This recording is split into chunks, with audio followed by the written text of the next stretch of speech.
All right. Hello and welcome to Sundays with Blue Echo. We are now live with our first episode. Very good to see everyone. Let's make sure that everything is live. Do a quick check. Fantastic. Looks like everything is good. I'm going to send out some notifications and we will begin very shortly.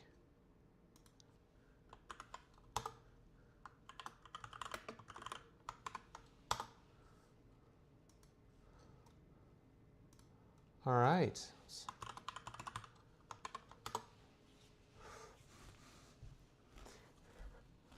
All right, fantastic. Hello. We've got a new camera set up and a sweet new logo in the dice box. I'm going to try to make every stream better as we go. This is episode 1 of Sundays with Blue Echo, where me, Mitchell from Blue Echo Games, is going to be a complete goofball and play Blue Echo games for everyone to see. Hopefully this is a chance to see how the game functions, see what you can do in it, and maybe start to get that little spark in you of what would you do if you were a smarter player than me and weren't making massive blunders all the time. What could you do with a tank in that situation? What might your sniper have been able to do? And then you can go to blueechogames.com, download the free rules, and then you can also go to our Discord. Links are in the description, and then you can be a part of the community and tell me what you did with that sniper. What did your Pujessa Prime covert operative with the A4 Kraken sniper get up to during your game? Today, we're going to be going over Quick Start. Quick Start is a functionally complete core rule system here. It's just a leaflet like this. It's just a nice leaflet, and it has all of the core rules you need to play the game. Nothing in Quick Start is invalidated as you move up. So you won't have to relearn anything. We just add little bits and pieces. If you look at our board here, similar to this, you can see the objective layout is very similar. This is a 6 objective layout with 4 mid objectives and 1 close, 1 far set that I've been finding to be really fun and balanced, pretty forgiving, and it's a great way to showcase the dynamic movement of the game, and it has a tendency to create more fair play, because with 6 objectives, it's hard for one player to take an objective, superior objectives, and then just hold it indefinitely. So we're going to get started. I'll go over my forces really quickly. So this here is Vanguard. This is my mech. It's got a lightning weapon here, the TX-44 Lightning. Doesn't care about your shields. And then a Trinova Mega Blade. That's a finesse weapon, which doesn't care about highly evasive targets. Then we have here, this is call sign Redline. This is my truck with a small armor-piercing turret, good for strafing, strikes, and also getting your troops into the fight on turn 1, because it's a transport. This is a small unit here. This is Spearhead. They are a Onway Hunter pack. They are very ferocious, quite literally. They have a ferocious trait, which gives them bonus attacks when melee and attacking a unit in melee with larger health. So even if they're about to go down, they can do some serious damage. Then Arclight here. These are kind of standard scout infantry. Then I've got a Pujessa Prime covert operative. This is Helio. He's got a cover ignoring pistol and a evasion ignoring finesse poison blade. And then last but not least, the reason why we all play miniature war games, this tank. This is a M4 Patton model kit, but we are playing it as an AX-48 medium battle tank today. It's got a very large armor-piercing cannon and then a secondary energy blaster. So if they start spamming shields, I can ignore them. And then we'll go over red team. All right, batting first for red team, we have Vesa. Vesa is also a large mech, missiles, and Mega Blade. Next up, we have some newly painted cavalry. These are my Anna's finest. They have armor-piercing carbines and standard short swords. Very fast, great for flanking strikes, but a bit weak. Then I too have some lizards. Huge shout out to Sofa Soldier for donating these minis to our studio. They were a lot of fun to paint, and it's great to have some infantry to fill out squads. And then next, we have Ruby, which is a weapon team here. Big armor-piercing gun and a little bit of melee, but you're mostly trying to just remove the large turret. Then Sniper, Violet. She's the best. She's got a poison blade and an A4 Kraken sniper.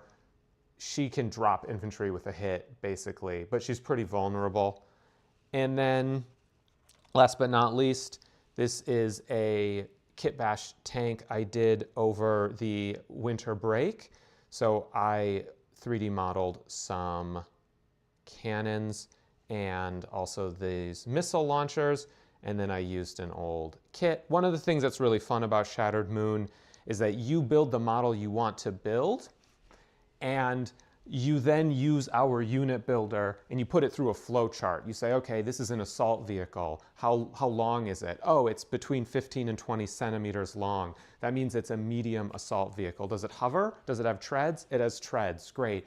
You're a assault vehicle, medium, conventional propulsion, which with the Maietu faction would be an AX-48 medium battle tank.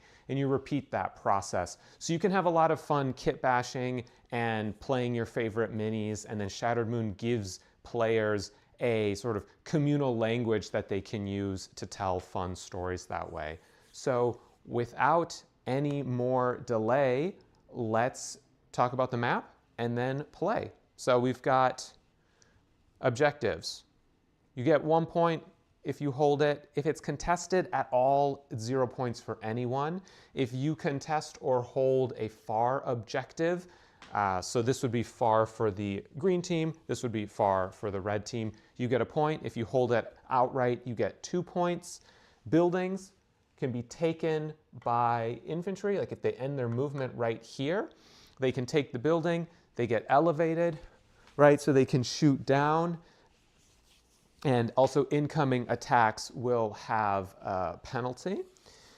Low terrain is something that's going to slow movement if you are able to move over it. It's also going to impart shooting penalties or slash penalties. After you charge, you can slash, and that is sort of penalty eligible. Once you're engaged in melee and striking each other, no one has penalties. You just fight to the death. The thing with the lows is if a shooter's right up against it, they're able to more or less kind of get a shot. So you can create some asymmetric shooting advantageous situations, board states via taking buildings and using low terrain. Then we have some tall blocking terrain here. No one can see through it. No one can move through it. These, again, are similar to low terrain, so they're going to provide you can shoot through them, but it's going to penalize the shot. It's going to penalize those post-charge slashes. But these are tall, so even if someone is elevated, they are still going to have their shots penalized. And then, let's see, last little bit here. We've got beacons. We have some energy shields. These are deflectors. This is a way that you can sort of actively give yourself a bit of cover. If you call aid to heal, you call down these. I realize that's a little bit small, so let me show it here. So this is calling aid. This is a beacon. These are deflector arrays, and then this is how you spot an enemy with your old-timey radio. You would think in this alternate, well, this faraway galaxy with crazy null space transmissions and slip space, interstellar travel. People still use radios. Well, there's a lot of different levels of technology, and it's a little bit unclear how consistently you're able to use more advanced technology, and sometimes classic old radio is just the way to go, and that's how you spot people with the little radio token. All right, so let's get started.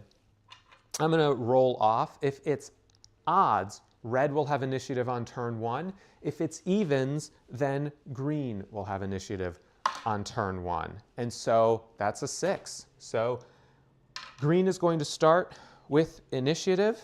You can see here we're going to use the quick start turn guide. And we'll go straight to situation report on turn 1.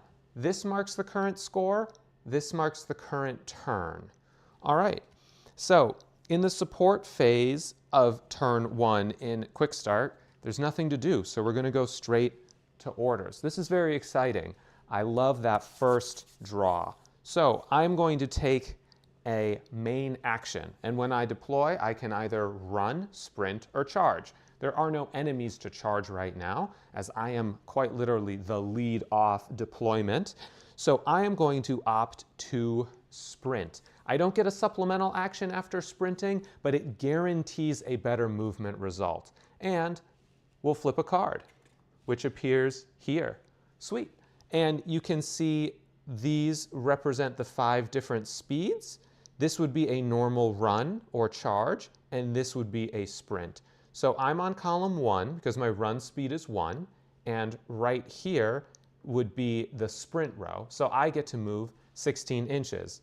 As you can see, the cards are actually mirrored, so when you flip it, your opponent can see what's up. So we'll go 13 inches from the deploy point. And in the kind of standard quick start, I have deploy points diagonally and 10 inches from the corner. But I'm going to use 13, and I'm basically just going to hook around there. A nice, simple early movement. Not a lot. I am a little bit worried about a sight line here potentially, maybe a little bit worried about a shot here, but this is going to get penalty.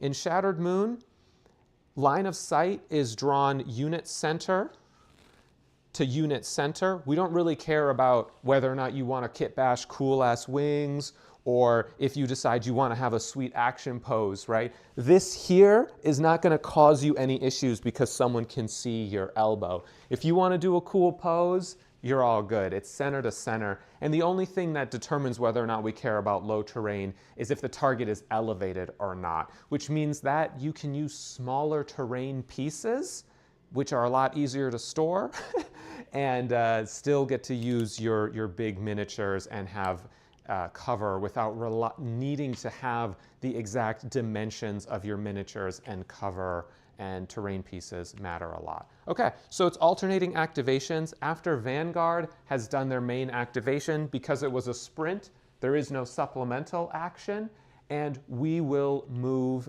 to the red team, who also have their mech on leadoff. So Vesa is going to go. Now, Vesa's a little bit, well, I don't know if she's worried, but as Vesa's commander, I'm worried that she might not be, she might be a bit vulnerable to the anti-armor on the vehicles that green team has. So instead of sprinting, I'm just going to run. And so you can see here, I'm run speed of 1, and because I did a run, I'm on the top row. So 13 inches, which ended up being the same as their sprint. Interesting. And what do we do with 13 inches? Do we do a mirror move? No, I think I am going to try to initiate some fun flanking, but there's no reason to be so aggressive. Don't want too much line of sight. Now, because I ran, I am eligible for a supplemental action, and the action table states that after running, I could shoot, activate deflectors, or call aid. I am not going to shoot So I am going to activate deflectors. And that is an active defensive technique. And so that everyone on the stream can see it a little bit better, I'm going to put the deflectors up there. All right. Red line. Red line is a transport, which means that my infantry, small infantry models, they can spawn from red line. They can use red line as the deploy point as long as red line is not on an objective. So for green strategy, there's definitely like a big assault on turn one. So I'm also going to have red line sprint. Now red line has a movement speed of 4, and so that's 30 inches, which is pretty insane, and I'm very excited about that. Now that Trinova Mega Blade munches infantry, so we're not going to put the infantry party car right next to the infantry muncher. We're going to make an absolute blitz this way. And those of you who hung out in the Friday bonus stream will recognize this is a new terrain layout. It's really fun to be able to build new terrain, we'll move the pieces around using the guide where you say, okay, let's have some buildings, let's have some tall, let's have some low, and about 6 inches apart, and then it just makes the battle feel totally different. So I haven't actually played this map before. I built it last night while I was making dinner, and I'm super jazzed. All right, Anna's Finest. My cavalry that I'm emotionally attached to because I recently painted them. So they are a bonded pair. You have to make sure that the horse isn't scared. They activate, begin their activation more than 16 inches from all enemy units. They'll get plus 4 inches. And since they're deploying from right here, they get it. So I don't need to sprint to move fast. I am going to run. And on a movement speed of 4, that's a 27, which is a great flip. And then I even get 4 more inches, so 31. That's great. Now if I get too close here, they're just going to charge me. So I think, you know, honestly, getting that objective would be pretty nice.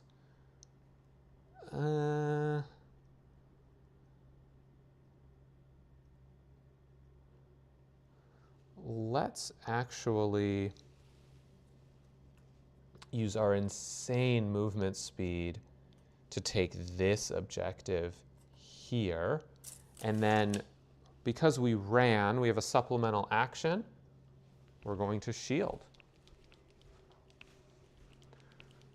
Very, very fun. All right, next up, Spearhead. Spearhead is going to spawn by running.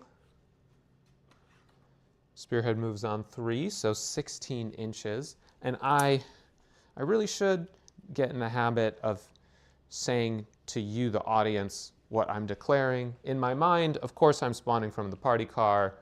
Turn 1 party car is the play, but I'm going to get better at making sure. Now, I'm moving over this terrain, which penalizes me 2 inches, so I have 14 to work with, which is still enough to get my lieutenant right there, which is fantastic. All right.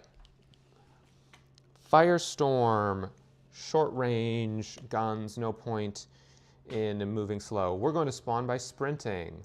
And good thing we did. That 8 turned into a 16. And try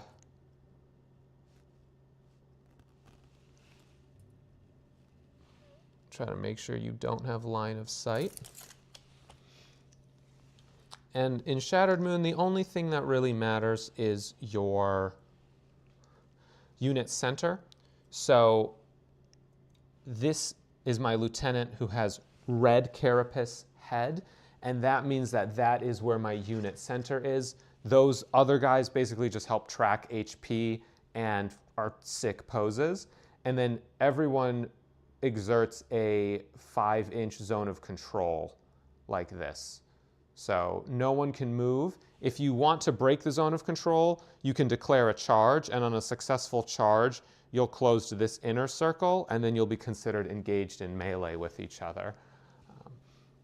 And again, this way you can play the models you want without it necessarily feeling like you have to make the base size a certain size or make sure that you have, you know, poses or model sizes that are good for the game. You just be creative, have fun, make cool minis that you like, and then when you put them into the game system, you're going to find stats for them, and then everything is precision benchmarked with like a few hundred lines of C++ code, which gives you the exact point value. And then outside of Quick Start, you have lots of little tiny things you can spend your points on, like command cards or support resources, and then you end up with 1,000 points versus 1,000 points, and so far the balance has felt really good. All right, but of course I'm going to say that. I built this, and this is my baby, but I'm right, it's good. All right, Arclight is going to spawn from red line and is going to run. Nice, 20 inches. They are fast because they're scouts.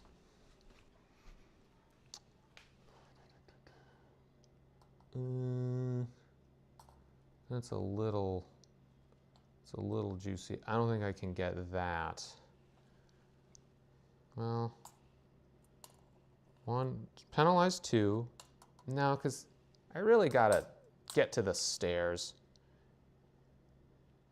So I think what I'll do is put myself here. Now penalties don't stack, so since I'm already taking a penalty, there's no reason to put myself out here. And then I am going to shoot Firestorm. All right, as my supplemental action after running. And I have Milena 8Y-4 carbines, and that is 2 attacks per model times 3, which is the maximum number of shots an attack can have of 6. 4 up hit number plus enemy evasion, which is 4. So then I'm hitting on 8 pluses. And that is really unfortunate. All right, I was really excited to show you how more of combat worked, but the dice decided turns over. Sweet, Ruby, weapon team. Now, if I sprint, I can get in a better position, but I might be able to get a sweet anti-tank shot with my Nova anti-tank cannon, and I love that. So I am going to run. Ooh, 13 inches. Slow poke. Ooh. You know, it's obstructed, but I think we have a shot. And the range is 28. Sweet. We have line of sight. It's an obstructed shot. We're going to attack with the Nova anti-tank cannon. 3 up accuracy plus 0 evasion, because they have assault armor, which is 0 evasion, 4 armor. 3 plus. Okay, I promise that it is actually possible to score hits and do damage in this game.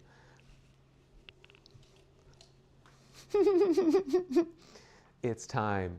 All right, Helio is going to spawn by running 18 inches, which is great. Helio is going to pop back here and power up their deflectors.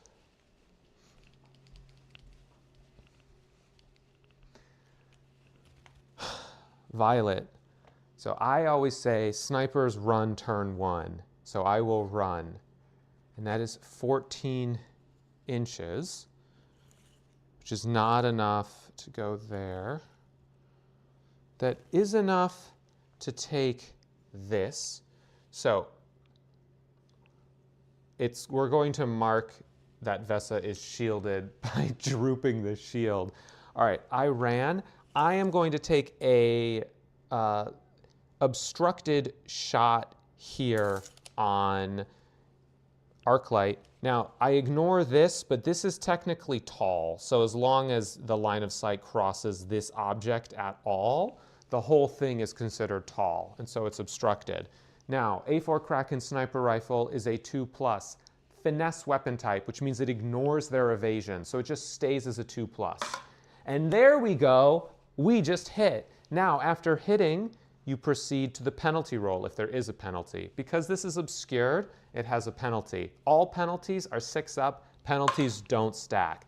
That's a 9, so that's a hit. Then deflector roll, they don't have deflectors, so we don't have to worry about that. And then armor, you take damage minus armor. Now they have 0 armor, and this is 4 damage. So I'm gonna deal 4 damage here. Damage is dealt to a single model, which means that this model takes 4 damage. Even though they only have 3 health per model, it maxes out, right? Bullets don't magically hit multiple people. This isn't quite as anime as some things. There you go. When a unit is marked for death like that, they're mortally wounded. They'll still finish out the turn as if they're alive, and then you resolve damage at the end of the phase. Okay. Mouse. Big tank. Actually, while I'm thinking of it, I'm going to have these other models join. Big tank, big tank. I am Mouse. I'm an AX-48 medium battle tank. I love to shoot with my T-Quake heavy cannon, but I also don't have any good shots for it. So I'm going to get in a good position for next turn by sprinting, which is 28 inches, and vroom vroom. Big tank. All right. Well, them charging me is bad. What do I want to do? Ooh, some flanking here could be interesting. I'm sprinting, right? All right, so let's just get as far away as we can.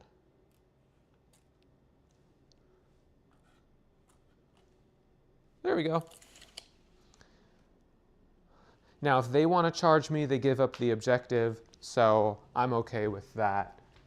I'm okay with that situation. And then the last activation of turn 1, Honor Guard. Honor Guard is going to run 18 inches.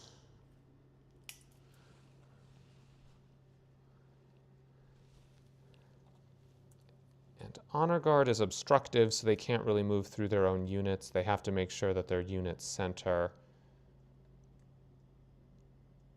doesn't work. So I can't do this straight line. I got to do a little bit of a kink. They are a big tank. Now let's see. Am I within 20 inches? No. Okay. So I will adjust here, and then I will put up a shield. Okay. Then at the end of orders, we'll resolve damage. Damage resolves here, and no damage on red team. Then we'll look at objective control. It is currently 1, 2 points to 1, 2, 3 points. So points are awarded by the difference. So 3 minus 2 means 1 point goes to the red to green team. And then the team with the lower objective score, if they are losing, tied, or winning by 1, they get target lock. Because they have taken more objectives, they are more exposed. And target lock is a unique resource that I can spend next turn and next turn only for some offensive bonuses. And then we will go to turn 2. All right. Now, I'm going to pick up the pace of play a little bit as I've explained these different bits. If there's a new piece, new interaction, I'll try to explain it. But since I think movement, activations, all that stuff feels pretty good, we're just going to go to the support phase. So alternate. So any units who called for aid will heal. No one did that. Now I get to execute a support mission, and I will do so by, you see, if I'm 16 inches away from everyone, things are better for me. I'm going to have you, I am actually, what am I going to do? I am going to have honor guard move 6 inches. And I make sure to lock my elbows so that I don't accidentally move the ruler while I'm doing that. Okay. Green can now either make a support move or spot someone. This is not looking good for me. I'm probably going to get charged, and then you can take this. So that gambit didn't work out well. But if Vanguard is able to charge you first, they can lock you down in melee. So they're going to essentially make a 4. You know what? They don't really have a good physical move, so we're going to spot Anna's finest. All right. Then, do I want to use target? No. After the support missions, red team can use target lock as an artillery strike. That's one of the things you can cash in target lock for. Not sure if I'm going to do that. Let's say no. Let's save target lock for something else, and we'll go to orders and activate Vesa. At the beginning of activation, I lose my shield, and I am going to run, which is 15 inches, which is enough to basically get behind here. And then I am going to shoot my missiles, my Shockleaf Explosive Seeker missiles here at Arclight. That is 5 attacks, 2 up, plus 4 evasion, 6 up. All right, 1 hit. Then impact penalty because this is obscured. Luckily, the Shockleaf missiles have the impact weapon type, so I automatically pass the penalty roll. So this proceeds to deflector, and then armor, and I will mark 1 damage on one of the arc lights. They're just little rockets. They're good for softening up targets through cover. So one of those arc light guys has 1 damage marked. All right. Now Vanguard is going to execute the strategy here. It's a 14 plus 2 plus 2. So because they're agile, they can spend 2 to move over these when they were to charge. So I add that to the charge distance. So that's not quite 13, that's definitely 14. Plus 2 going up to 18, minus 4 because of them being spotted. So we're still a 14. Then I flip and I use my charge score, which is a 2 for them. Oh, sorry, right here. It's a 2, but that's not enough. Now I can move up to 10 inches, but that's not a very safe position for me. So I think my gambit failed. I'm going to just elect not to do the movement, and as a supplemental action, after a failed charge, I can still activate deflectors. All right, never a good time to flip that card. That card is equivalent to rolling a 3 on 2d6, so not so great. Now, Anna's finest are actually, yeah, Anna's finest are gonna do the play. And I am getting a 15. So I don't get the bonded pair trigger, but it's just a 15.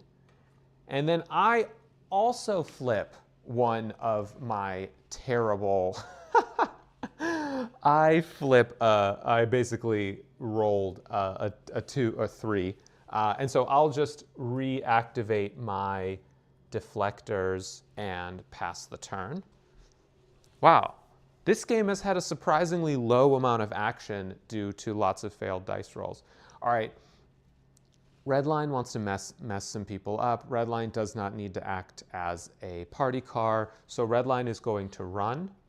There we go, 27. That's a good flip.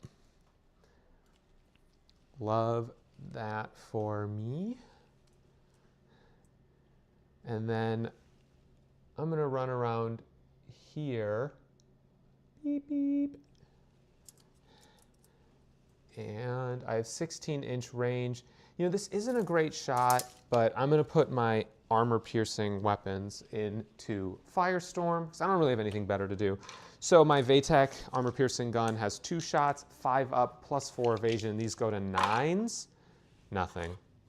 Ooh, bad target selection. Firestorm. Firestorm. They're not going to get their ferocious trigger because they're at 5 health and they're at 6. But they are going to take this 14-inch charge. They charge on 3. And we're in with exactsies. Okay, so when we charge, we close to 2 inches. And then this is a little device I use. This represents the 2 inches, and this represents the 5 inches. So we close to 2 inches. If the unit cannot stand at exactly 2 inches along the charge path, then you just kind of move it to the nearest place it can. That keeps the same objective status. So since I'm off the objective, we'll put it kind of in the nearest place I can hold it where it's still off the objective. And then we're going to carry the penalty forward because I was standing on terrain. All right. So Firestorm is now going to slash with a controlled flurry, which is 1 attack per model and 2 up plus 4. This is 6 ups. And, well, okay, these 3 missed, these hit. Now, penalty roll, because I'm slashing through that, each one deals 2 damage. So 1 damage plus the one already marked as a kill. This one now has 2 damage marked on it. And then because I really want to get the kill, I am going to cash in my target lock for a bonus attack, which is 5 6-ups that each deal 1 damage. They are rending, which means they ignore evasion and armor. So 6 ups. And that was incredible. I only needed 1 to hit, but I was able to get all of it. So Arclight are marked for death. One of the nice things about target lock is when you're trying to play offense and get people off objectives and you miss by 1 damage, you can cash in that target lock, get that rending bonus attack, and just finish them off. Like I really need to get this kill. All right. Spearhead senses an opportunity now, and Spearhead is going to run, which is 24 inches. But that's plenty to just run around and put themselves here. And holding this objective is going to be worth a lot. Let's see. I want to get as close as I can so that you have to charge me.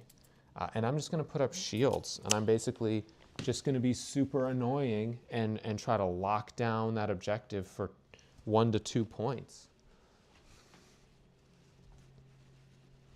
Arclights marked for death.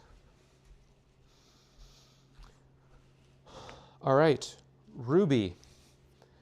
What does Ruby do? Ruby's got energy swords. That's kind of cool. I don't see anyone else better to contest that objective. Okay, Ruby's going to charge. It's less than 8 inches, so we're guaranteed in, but you always flip. Then I'll close to 2 inches, and the exact positioning when you're both on the objective is not super duper important.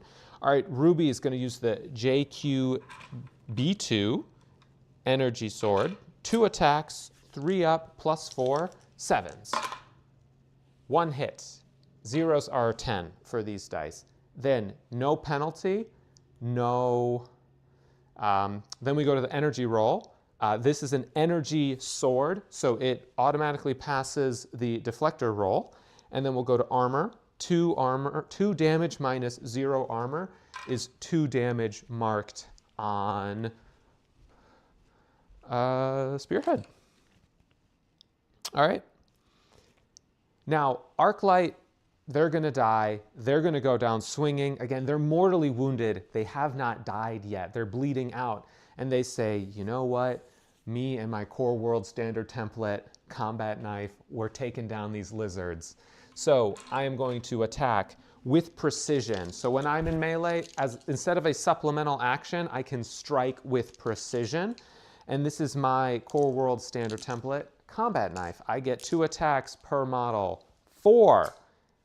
3 + 4, 7 up, precision.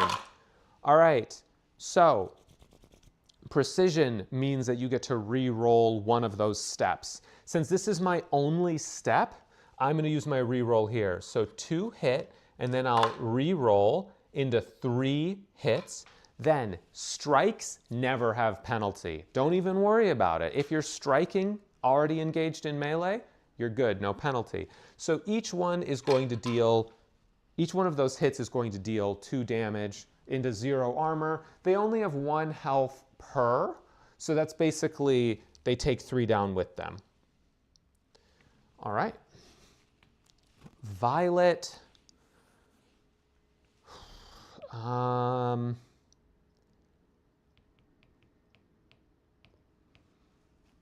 I think Violet's going to pile in here with the Pugessa Poison Blade. It's currently a 9. Let's hope I don't flip a terrible one. I got a 15. So we share. And then I'm going to slash with my Poison Blade. This is finesse. So 2 3-up attacks. Nice. They both hit. Now, because they are already engaged in melee, my slash has a penalty. 6 up. And it fell flat. Okay. It's all good.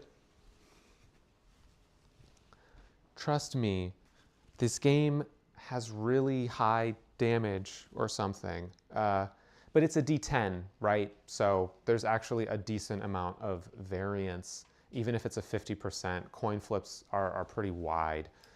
All right. Helio. Upon activation, loses deflectors. And Helio is going to take their main action of placing a beacon, and then their supplemental action, they're going to run with a 20. Sweet, sweet, sweet. All right.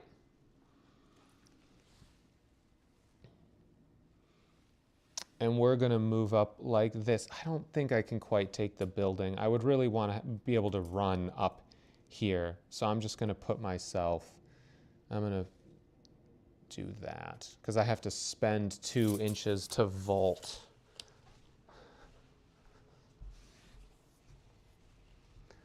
All right. Honor Guard is going to lose deflectors and run. It's 28 inches, which is, I believe, as good as it gets. Yeah, that's the boxcars right there. All right, so for the audiences at home, we'll use the zone of control marker like this. Basically, I have 28 inches, so I'm going to get as close to you as I can. Oh, look at this. I'm allegedly an adult or something, and I spend all of my time moving little plastic toy tanks around in my studio. Okay, right there. I'm on the objective. I'm blocking off the tank, and I am going to fire my IOQ broadside system. This is 2 4-up armor-piercing attacks, 1 evasion. They go to 5s. All right, 1 hits, and no penalty, no deflector. We'll go to armor. Normally, I would subtract 3 damage, but these are armor-piercing, so it treats armor as 0. So the full 3 damage goes through, and mouse has 3 damage marked. Now mouse will activate. Well, I'm not necessarily getting...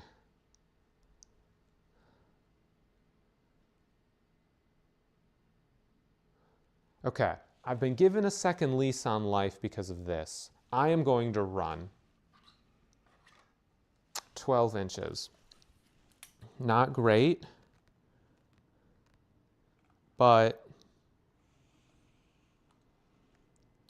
All right, ignore the fact that I'm slightly moving the terrain. It was designed to have the tank be able to move through. Okay, so that was a 12-inch move. And then I am going to put my T-Quake cannon here. 2 up, 1 shot, 2 plus 1, 3 up. Hits, and that's 4 damage marked on Honor Guard. All right. Then we will resolve damage. Red team will resolve damage first. These brave lizard soldiers died for their country, I guess. And then this unit dies here. 1 victory point goes to red for the kill, and then red can make a 6-inch adjustment move, which they will do like this.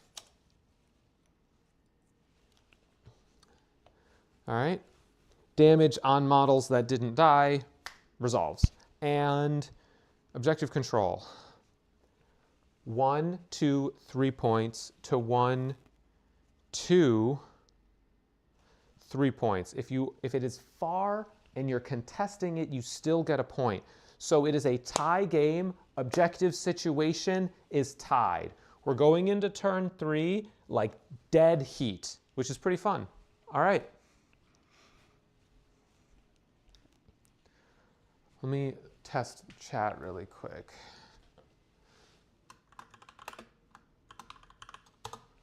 All right.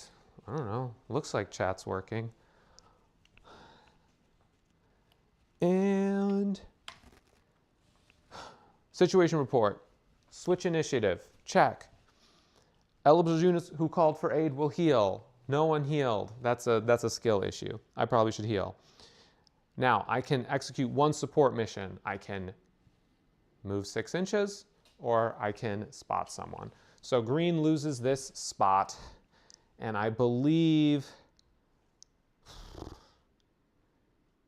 I think what I'm going to do is, because that movement roll just wasn't very good, I'm going to move a further 6 inches back here. And so then your charge is going to be much messier. And I'm also put your IOQ broadside system out of range, which is good. Because now you can't beacon and shoot me. Okay. Red. What is red going to do?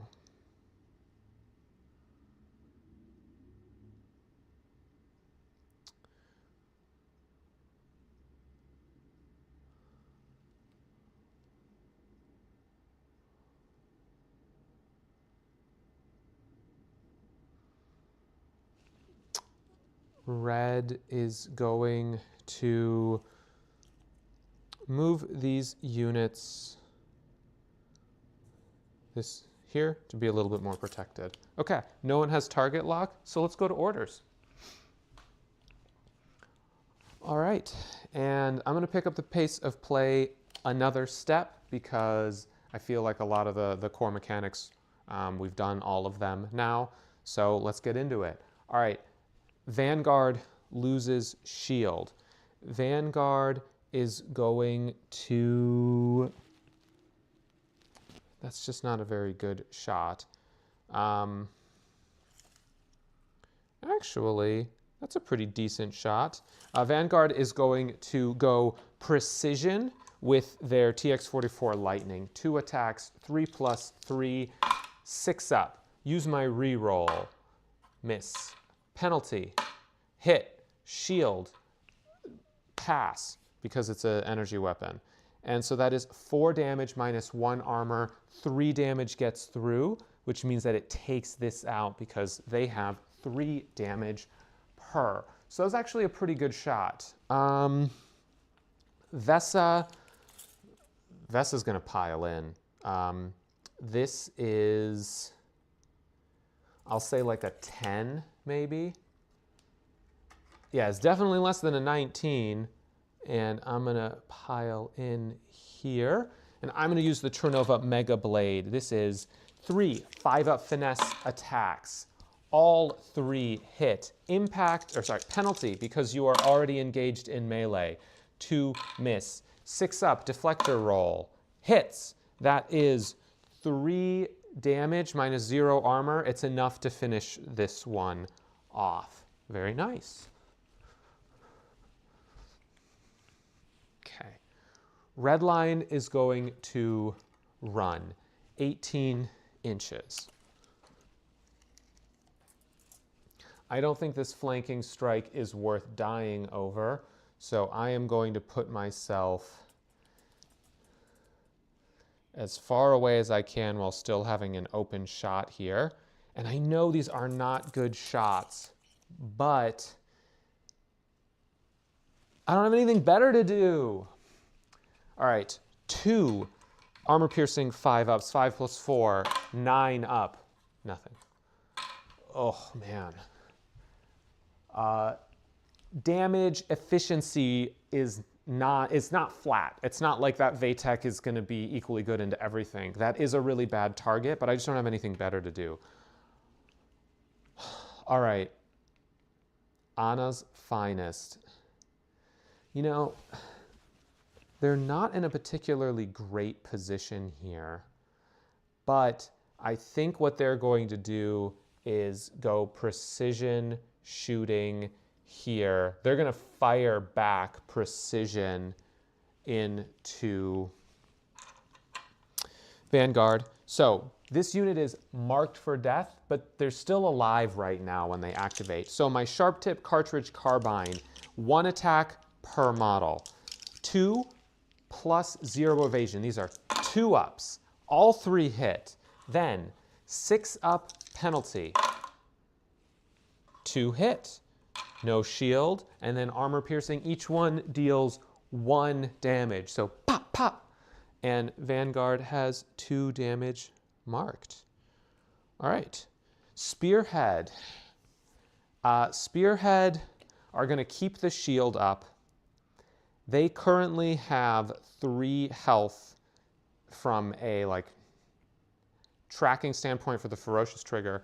So for the Ferocious Trigger, you look at what health they'll have at the end of the turn, not whatever there's. So pending damage counts as damage here. So no matter who they attack, they're going to get their Ferocious Trigger. And so I think it is going to be a good idea to get rid of Ruby because they're the one who can get rid of the shield. So I am going to do my Talon Strike, 4 up finesse.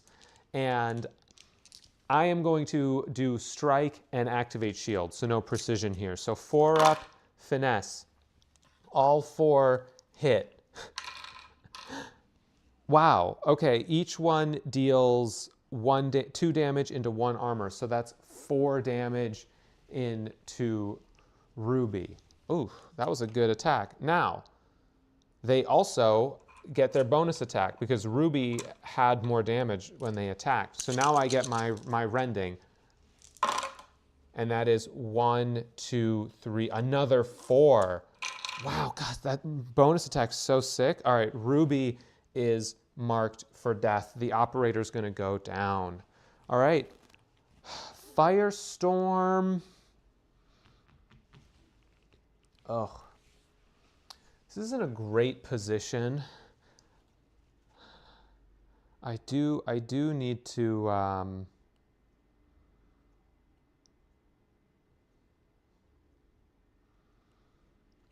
you know, this is probably the better attack. So what I'm going to do is I'm going to run,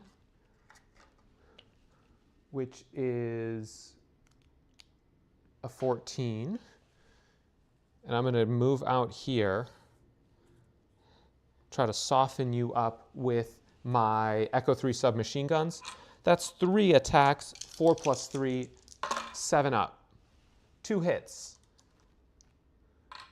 Each one is, ooh, 3 damage. Minus 1 armor is 2 instances of 2 damage. So Helio gets 4 damage marked. Nice. That's an example of the benchmarking system figuring out that their weapons weren't actually super great at 2 damage, and I had enough headroom in the points that I want that weapon to be to make it 3 damage. And as I play and tweak that benchmarking, each new edition of the rule books are going to have more accurate point totals. And then that way, no matter how you want to model, you're going to end up with a fairly costed weapon. And it should give people the freedom to build the models they want and enjoy the modeling side without necessarily feeling like they have to equip carbines on this one because the carbine is the best weapon, etc. Arclight.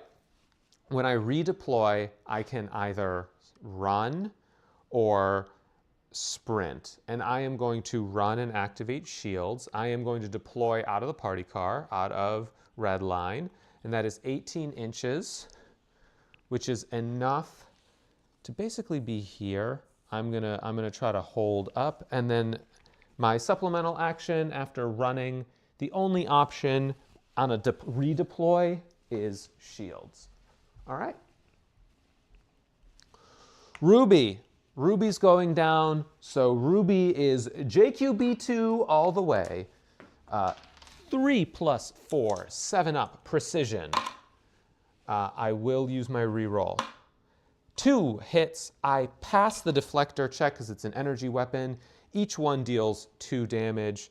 That is enough to get the kill here. Nice. Helio. Helio, when we all saw the writing on the wall, right?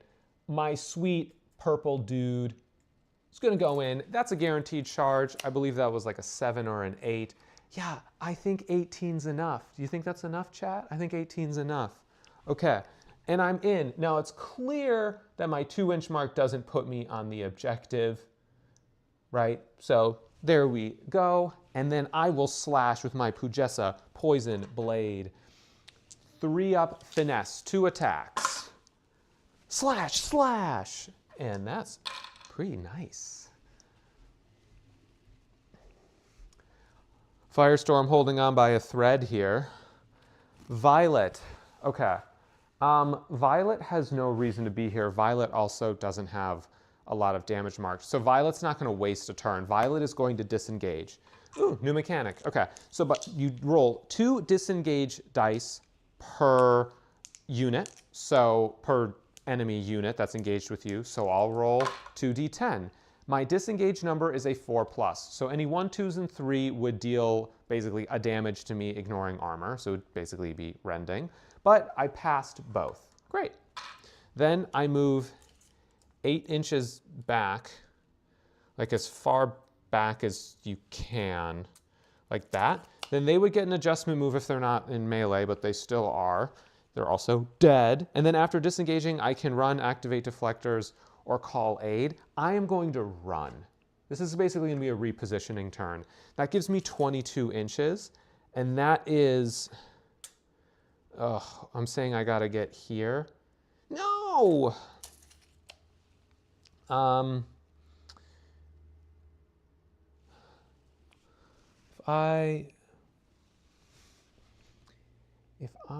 yeah, you know what? I still think I have pretty good shots.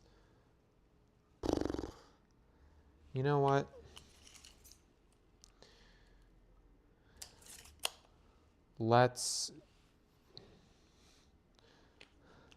You have 20-inch range.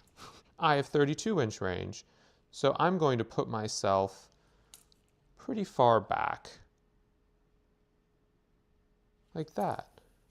Oh, actually, okay, apologies for all the deliberation. I really like movement. I'm actually going to do this, and then I'll use my map move, 6 inches to take the building in the support phase. Oh, Gigabrain synergies. Dude, he's so smart. Look at me, I'm so smart. Mouse. I am a mouse. I am within range. T-Quake precision. 3 up. Bow! Sorry, uh-oh. Did I max out the mic? I'm trying to learn to say the quiet things more loudly and the loud things less loud. That is going to actually mark Honor Guard for death, because Honor Guard is right out in the open. Honor Guard is like, well, if we're going down, we're going to activate by placing a beacon, and that's pretty much all we can do. I'm not going to run. That doesn't do anything. I don't have any targets to shoot. Actually, do I have a shot with my Hydra swarm missiles? Yeah, you know what? I'm going to put Hydra swarm missiles. This is not a good shot, but whatever. It's better than nothing. Uh-oh. Sorry, chat. Did I just bump this? We good? All right. 5, 3 ups plus 1, 4 up. Ooh, man, wrecked. All right, now 1 damage minus 3 armor is -2. So you use a damage roll to deal 1 damage if it is, basically the subtraction would be 0. So you can see this is a really bad shot because 1 damage into 3 armor is a 10 up. But it's literally Let's go! Look at that beautiful 10. A further damage to mouse. So I wouldn't normally do that, but they're dying. Nothing better to do. All right. We will resolve damage. Green damage resolves. Bing. That's a point for red. And then red damage will resolve. Dead. This is yours. Okay. Points go back to neutral. I get a 6-inch adjustment move. I will do that. And then also, rest in peace, Honor Guard, she goes down. Now, Honor Guard is a prize, which means she's a very expensive unit. Prizes are worth 2 points on kill. So that's actually 2 points there for green. Now, let's go, oh, don't forget these guys. Don't forget these little lizards. They died too. Objective control, 1, 2 to 1, 2, 3, 4. Oh my God, dude. Wow, man, I took a beating trying to hold those objectives. So 2 minus 4 is the maximum, 4 minus 2 is the maximum there, and it's a tie game. But because the objective situation, and therefore the board state, is going against green, green gets target lock. And we go to turn 4. Sick. All right. Odd, even turns are red. Even turns are red. All right. Vesa. No one called for aid. Support mission. Right. My genius plan. Pow! And green is going to use their support mission. Be like, oh, there's this, the coast is clear. Moving on up.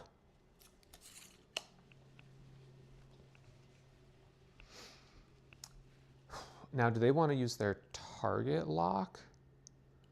No, they'll save it. So artillery is a little bit more universally applicable than a bonus attack when you use the target lock, but the bonus attack has a little bit higher top end, but it's a little bit less consistent. So if you think you can get a good bonus attack, it's a little bit better than an artillery strike, but an artillery strike is more consistent.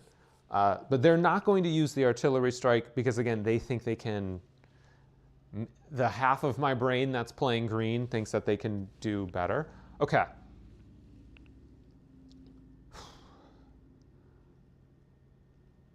I've got units. I've got 2 units spawning next turn. So Vesa.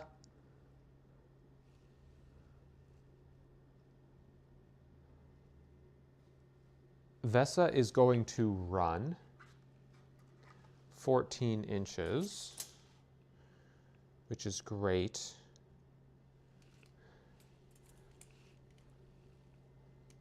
That's enough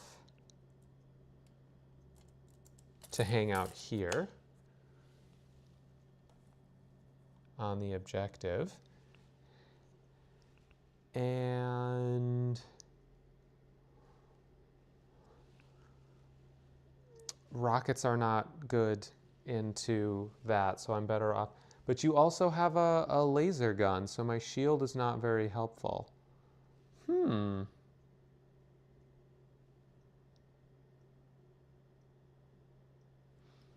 still just think 10, I mean, the rockets are 10 up, so there's just not really a point in launching that strike.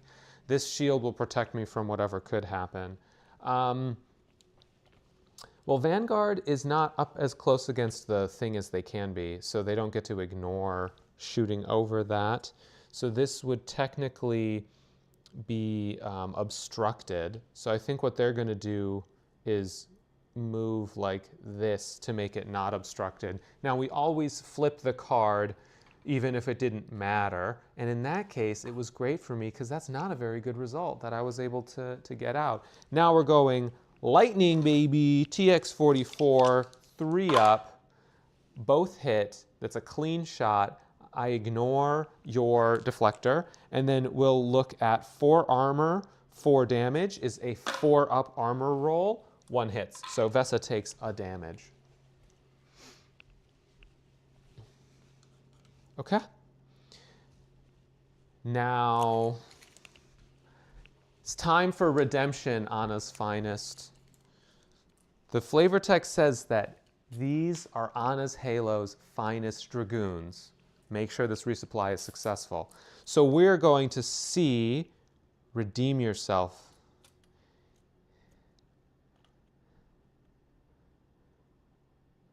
That's a 16. That's a 16. We can make it happen. Oh, big 30. That's a big 30 inches. All right.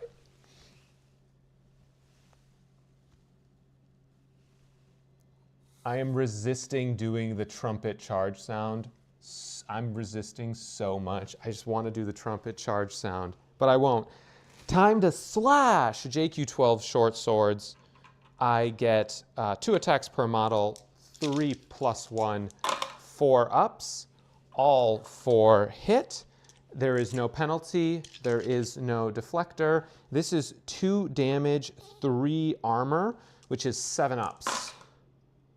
And 3 hit. It's not enough to kill Mouse, but it means that if Mouse wants to disengage, it's really dangerous for them because if they lose one of those disengage checks, they die because they only have 1 health remaining. All right, red line. Red line is going to sprint. Oof. 22. I don't think it was enough for my genius flanking plan. Because unfortunately, I can't move this way because you're zone of control. I'd have to move around, and I just don't have enough. So I think what I'll do is I'll go like this, and they're a tall blocking vehicle, right? So this blocks line of sight here. So I'm going to screen these guys out to keep them safe, and then I'm going to put the Vatek into you. Again, these are bad shots, but it's not really, it's just, it's more than 0, and I want that free value. ATEC, Vatek, AP gun, 2 + 3, 8 ups. That's a hit. Penalty, because they are in a building. That is not a hit. Ugh, okay. I think we're going to change the title of this stream to Mitchell takes horrible shots and does not do a good job of explaining how the game works. Okay, Firestorm. Well, Firestorm is going to try to stay alive, so what they're going to do is they're going to strike and shield. So they get one little baby-controlled flurry. It's a 5-up, which hits, which is 1 damage marked on Helio. Then they're going to activate their shield, but they're ferocious triggers because Helio has 2 health, they only have 1, so they get this nasty, insane bonus attack, which is plenty. That's another 3 damage. Basically, the bonus attack flattens out the amount that they lose. So the weaker they get, the more likely it is to trigger, and the more powerful they're not more powerful, but rather than having the bonus attack decrease in the number of attacks, it stays flat, which means that, again, like a wounded animal, even if they're on 1 health, they're crazy deadly. And it is fun, and then it's only in melee, so the trick is to shoot them. Spearhead. Spearhead will spawn by sprinting, and will do so out of red line. Ooh, 18 inches. That there is the Snake Eyes card. Good thing I did a sprint. And because you are on this edge, you leave plenty of room for me to use my 18 inches to run around and steal the objective. So that way, even if Helio doesn't get the kill, the objective is neutralized.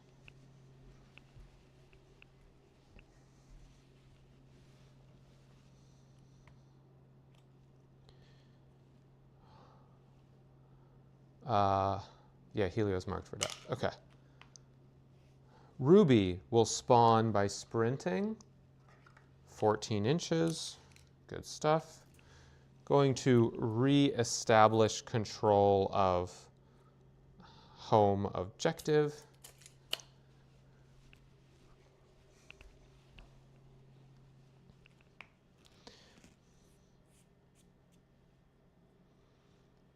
All right. Arclight.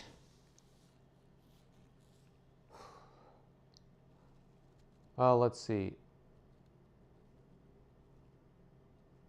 Violet. Red line is blocking Violet, so we can't see each other. I am going to shoot into melee, which is not advisable, but Helio's going down anyway, so it doesn't matter if I hit them. So I'm going to use my Malena carbines. This is 6 attacks, 4 plus 4, so 8 up to hit. 1 through 5 will hit Helio. I'm going precision.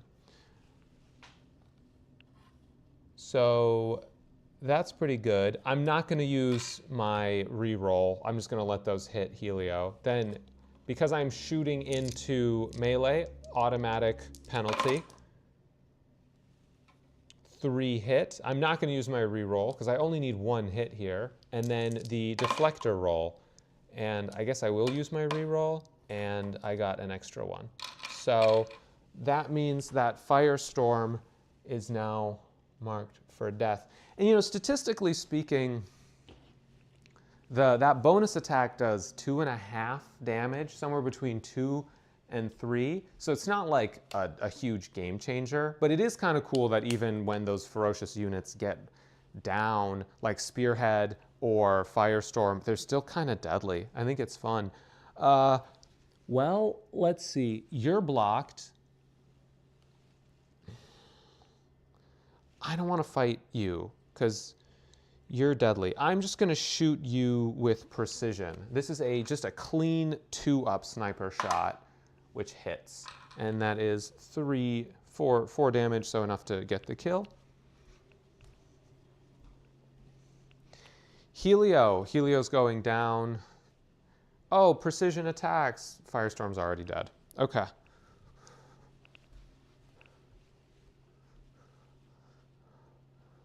Honor Guard. Honor Guard will spawn by sprinting. 22 inches. That's not bad. Let's see. This is feeling pretty good. This is a little bit precarious. So I am going to... Apologies. I have to make this adjustment.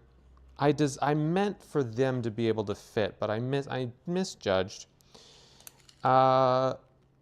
22. Basically, I want to make sure that I have a good shot. You know what? I want to be outside of the range of your armor-piercing gun, but inside the range of my armor-piercing gun, which is there.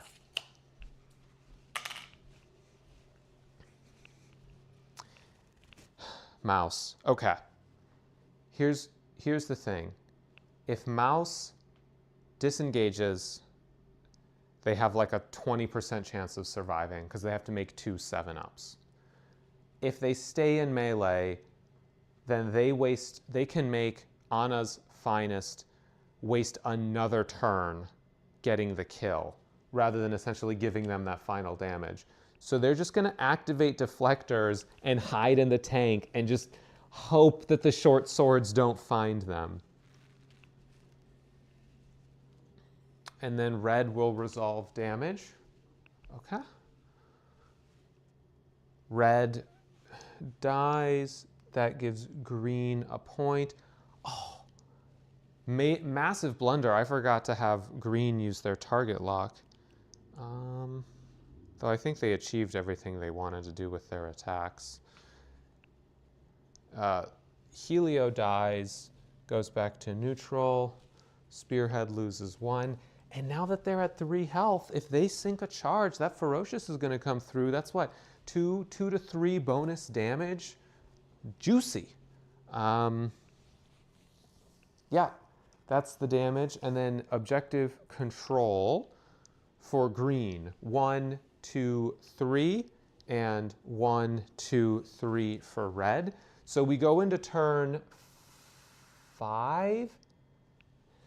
Dead heat again. No one gets target lock. It's just dead even. All right. Now, these are different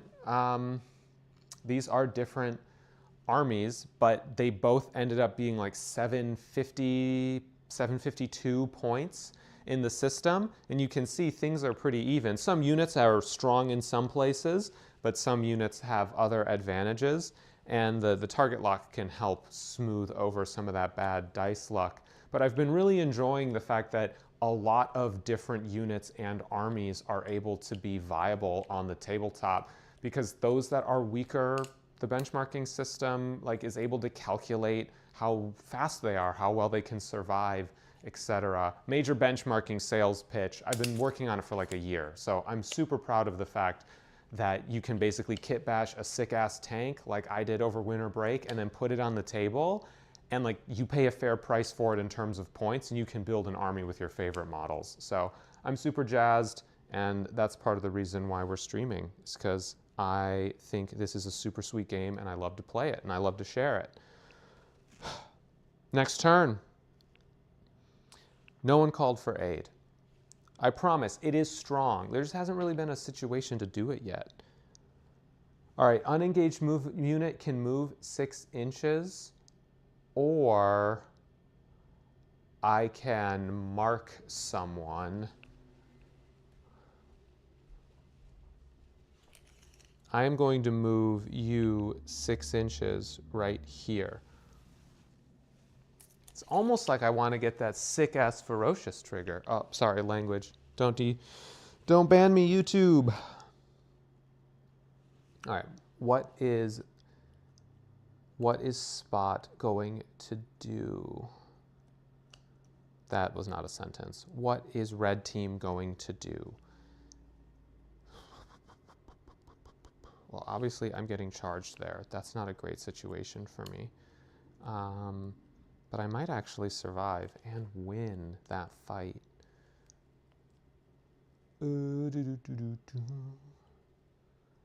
I think I am going to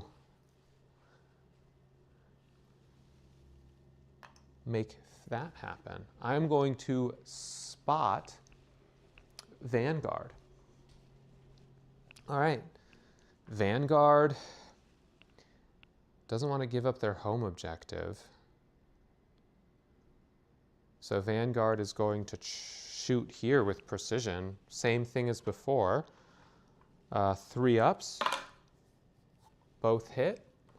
And then 4 up on the damage roll, both miss. I will use my precision reroll, both miss again. Wow, that was some interesting dice rolls. Maybe it's this new little logo I printed and put into the dice box. All right, Vesa says, it's time to stop messing around. That is a 12-inch charge, plus 2 inches to 14, minus 2 to 10. Can we make it? Exactsies. I'm so glad that I put the piece, that I spotted them. Okay. Now, if we look at 2 inches, I do get on the objective. So we'll put me on the objective like this, and then we'll just carry over the penalty. And I'm going to slash with my Trinova Mega Blade, which is 3, 5 up with finesse. Whoo, dice going cold right now. It's a cold day in Chicago. It's a cold day for the dice. Also, congratulations, Bears fans, on a big win. I may or may not be from Wisconsin. I may or may not have watched that. Not as happy as you guys, but hey, game recognizes game. I hope you guys make a good run. And Chicago's the best, so thank you for adopting me. I love it here. All right. Red line. Red line is going to run 15 inches.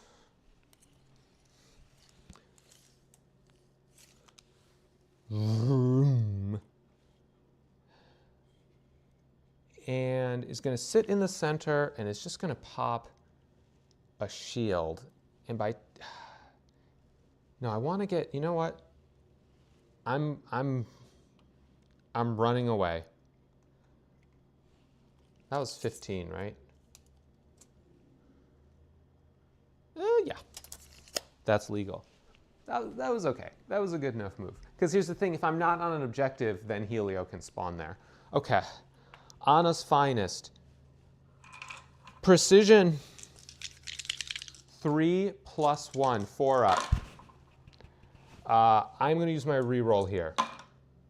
Okay, 3 attacks going into the shield, 6 up. Okay, 1 made it. Now, it is 2 armor, 2 damage, 3 armor, 7 up. Oh my God, dude. Look at that. Dude, the shield got him. All right, Mouse survives another turn. Mouse survives another turn. Spearhead says, I too love a good ferocious trigger. And we're in. Do you guys think 26 is enough? Do you think 26 inches is enough to make it in here? Oh, there's the sound effects again. I was listening to back. I make a lot of sound effects without thinking about it. And that was one. And now you all have to listen to that for the rest of your lives. We're going in. Talon Strike. 5 up finesse. All right. Ferocious trigger, 6-up rending. 1 damage. 1 damage. You know what? 1's more than 0. Well, that backfired.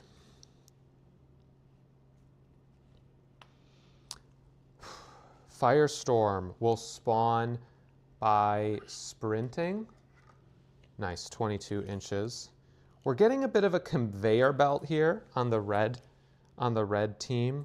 Actually, we'll just take it with the sprint. Huge. We want to try to maintain objectives when we can. Wait, do I do a cool little lineup? Bing, bing, bing. Hustle. Hut, hut, hut, hut, hut.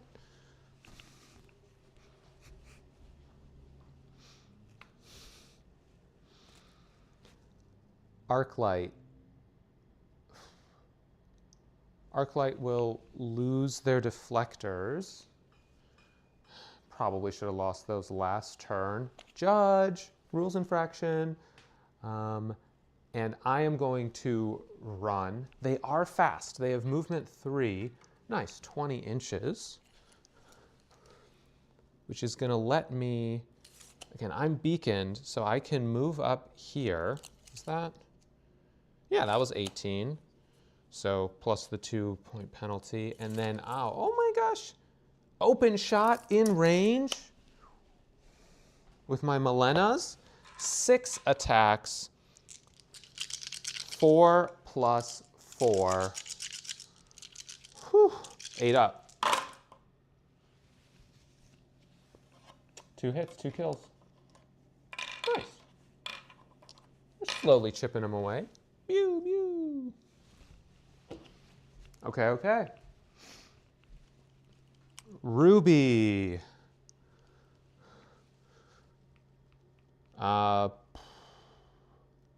Ruby is going to run.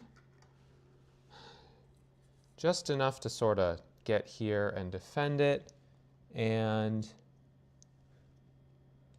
line up a clean shot right there. I'm going to use my Nova anti-tank cannon. 3 plus 4 is a 7. Nothing. All right. A lot of misses. This might, I got to run back the tape. This might be a target selection problem. This might be a me problem. Helio is going to spawn by running and raising a deflector out of the car. Ooh, 28 inches.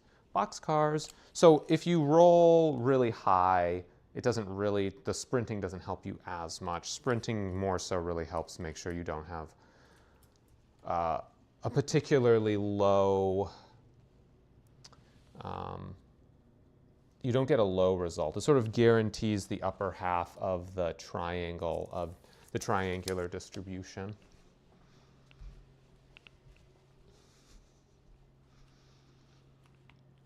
Violet is, let's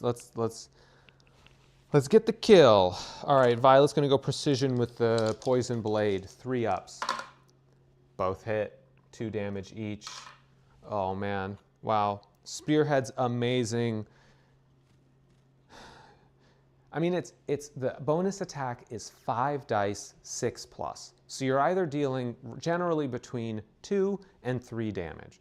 But when you roll it and deal 4, it gets in my head that I'm like, oh, I'll deal 4. No, that's not likely. Okay. Mouse.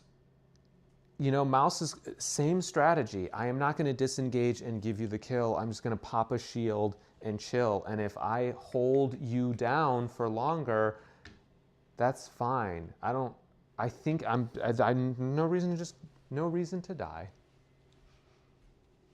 Now, Honor Guard is going to, oh, you left this objective open.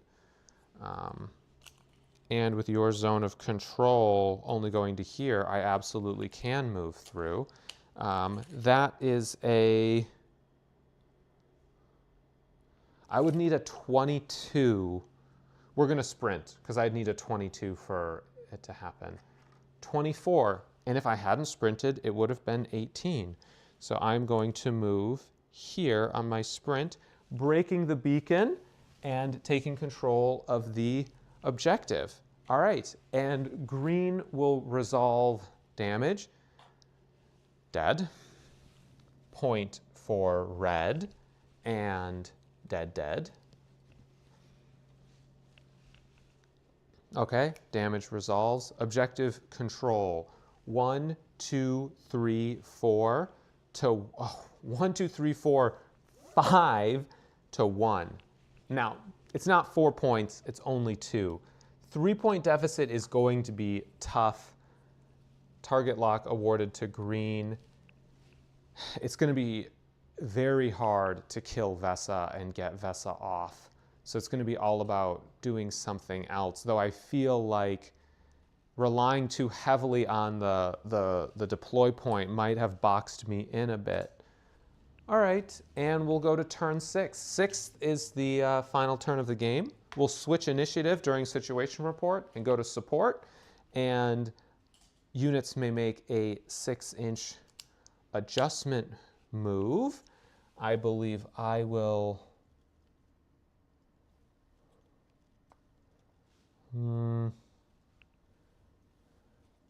I will do this. Make it a little bit harder to kill me with my 6-inch adjustment move. And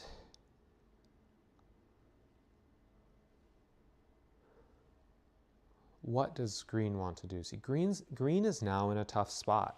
Green was doing just fine until that last turn when they gave up this objective and that. Okay, what are my outs as green? If I am green, I need to try to take some objectives and get some kills. It is going to be hard to get kills, but we're going to try our best. And I think one of the things that we can do is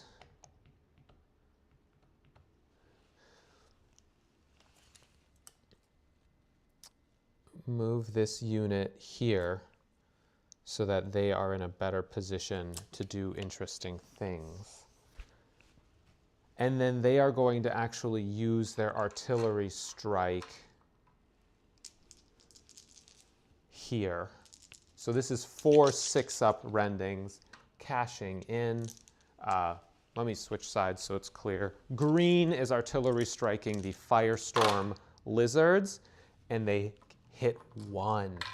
Damage resolves immediately from the artillery, and we will move to orders. All right. It's the 6th turn. Vesa is doing exactly what they need to do, so they're going to strike and shield just to try to stay alive. Just prevent defense. Just hold it down. 5 up. All 3 hit. 3 damage. 4 armor is a 6 up. Nothing. All right. Looks like the 2 giant robots are just going to clash.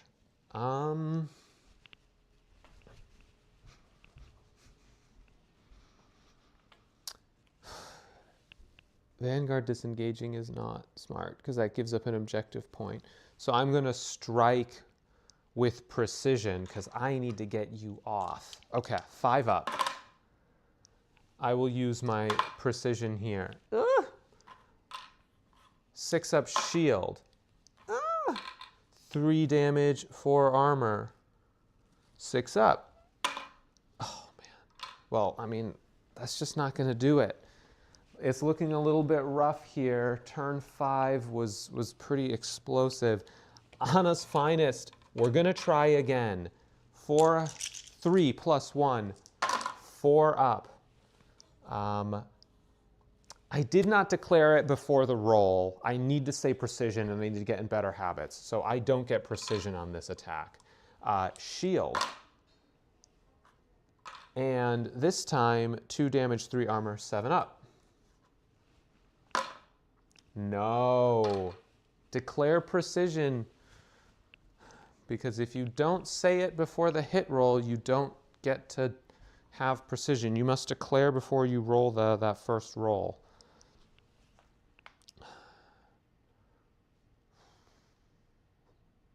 Red line.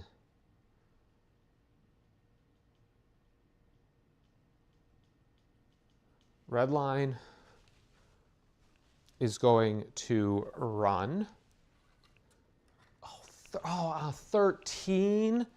No, I needed... Oh my God.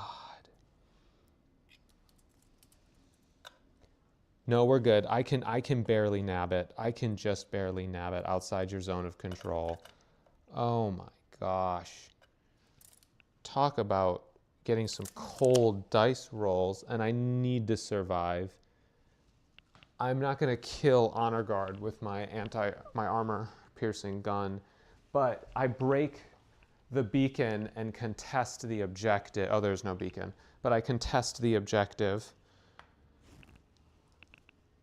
All right, Firestorm says, even if I die, I'll hold the beacon, and then you got too close to me, so I will charge you with a 10 and lock you down, which is great. I got an 18.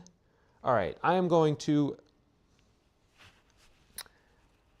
just going to, if I slash, I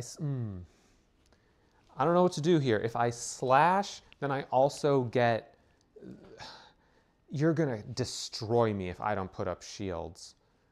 And that's a victory point for you. And I'm probably not gonna get the kill. You're at full health. So I'm just gonna charge you and put up the shields. Wow, red is playing so cheeky, so defensive.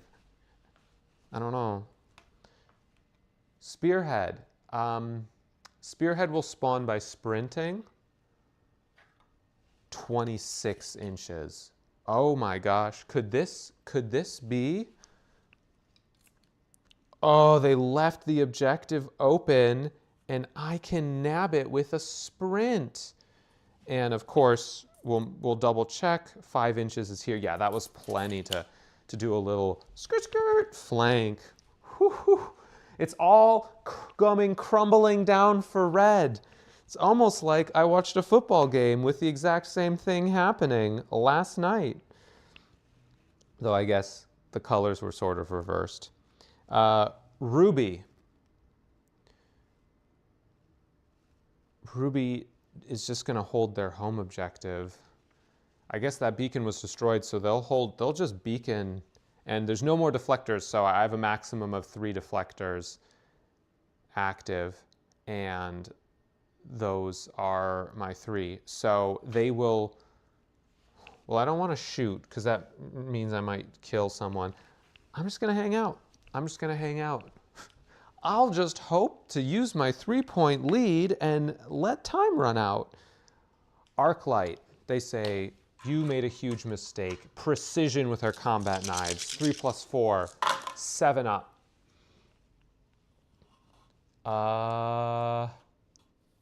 I am going to use my reroll. Nice, okay. Shield, I need 3 of these to hit. And they do! 1, 2, 3. Oh my gosh. Firestorm goes down. Oh my gosh. All right, there we go. There's some damage coming through. Violet is now a little bit worried. What does Violet do?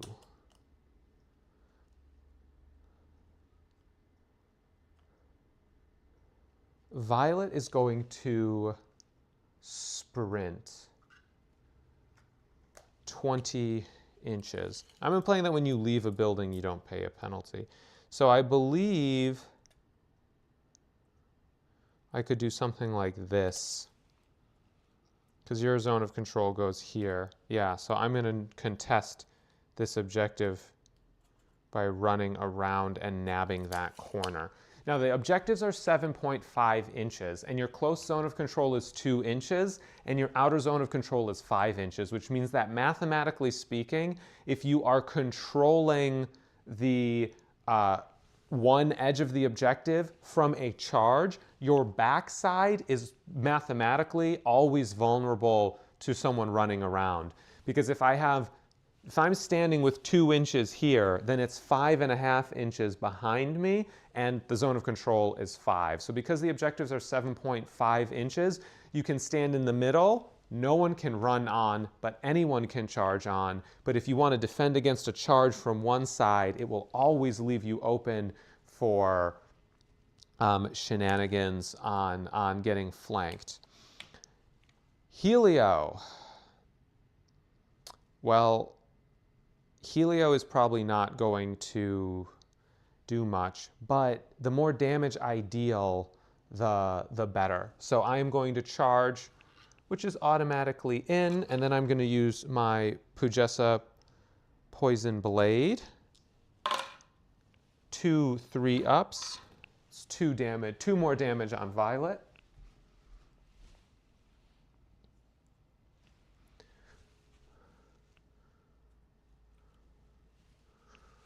Running in. And then Honor Guard. Well, what can Honor Guard do? Well, I'm not going to give up the objective. I guess I will... Let's see. If I hit Violet, Violet dies. So I'm not attacking here. So I will try to deal as much damage as I can. I'm going to just turn the guns and go precision into this objective that we're sharing. That's so funny. We're just exactly 5 inches off of each other. Just shooting each other. All right. Precision with my IOQ broadside system. 4 plus 2. 6 ups. I will use my reroll.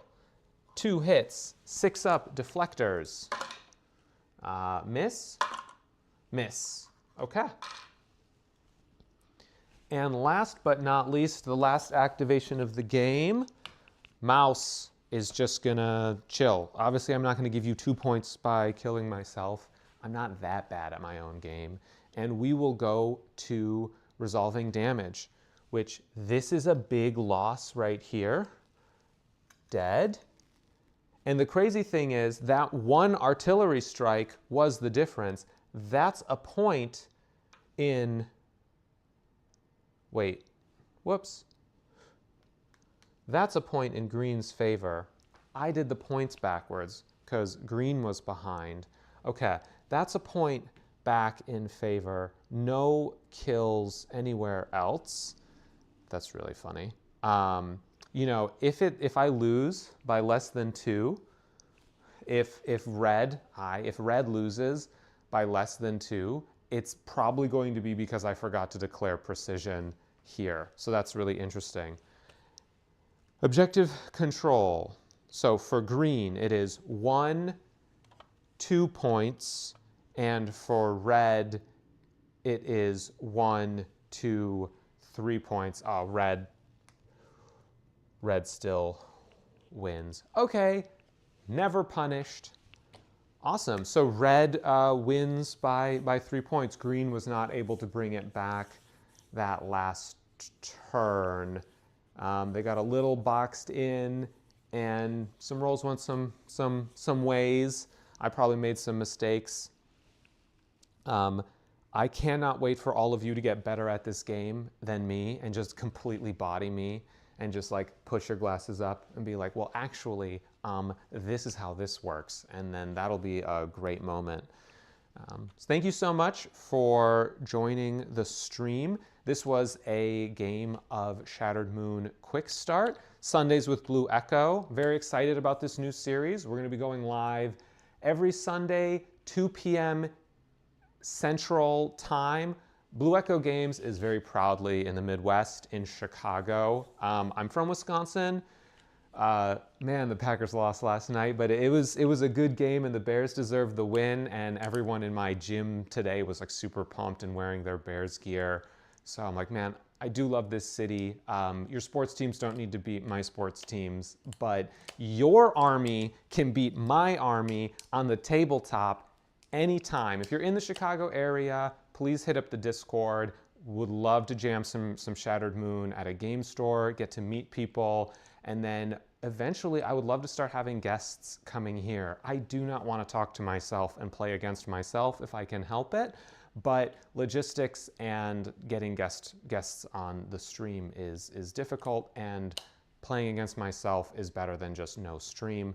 But I would love for anyone in the Chicago area to hit me up and we can play and jam, maybe meet at a game store, and then get you in the studio and you can be a part of Sundays with Blue Echo. If we have time, or if I have time, I will be trying to do bonus streams throughout the week and also bringing more new content. This game, Shattered Moon, recently went into our first public alpha. BlueEchoGames.com has all of the free downloads that you need. We've got the quick start booklet, army sheets. There's even a 90-page Maietu faction book. It's got like 40,000 words of lore and world building, 72 data sheets, 3 factions, both in terms of like from a rules standpoint, but I also created 3 factions you can use as a fun starting point for inspiration. And I am also really interested to see what everyone's experience is with the game.